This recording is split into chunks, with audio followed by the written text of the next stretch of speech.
আসসালামু আলাইকুম। আমি ডাকনাওয়ালা এই বাটি, এটা ইতালিয়ানো কোম্পানির, বিভিন্ন কোম্পানি আছে। তো এটা মেলামাইনের একটি বাটি, বাটিটা প্লাস্টিকের, তো ভালো মানের ফুড গ্রেড হলে ভালো হয়। এই বাটির অনেক উপকারিতা আছে, যে বিভিন্ন ধরনের খাবার আমরা রাখতে পারি এটার মধ্যে ঢেকে। তবে সবচেয়ে বড় উপকার হলো এগুলো, মানে এটার উপরে একটা প্লাস্টিকের হালকা নরম একটা ঢাকনা।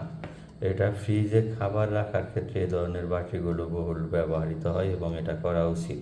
কারণ ফ্রিজে বিভিন্ন ধরনের খাবার রাখা হয়, বা বিভিন্ন ধরনের ফুড আইটেম বা বিভিন্ন আইটেমগুলো থাকে। তো সেইখানে ধরেন যে আপনার রান্না করা খাবার বা যে কোনো কিছু রাখার প্রয়োজন হলে বা ধরনের ঢাকনাওয়ালা বাটিতে যদি রাখেন, তাহলে এটা কিন্তু একটু সেফ থাকে আলাদা খাবার থেকে। নয়, এই খাবারগুলো অনেকটা যত ভালো ফ্রিজে হোক, খাবারের যে একটা আলাদা সেন্ট, বিভিন্ন খাবারের মিক্সিং সেন্ট, এই সেন্ট কিন্তু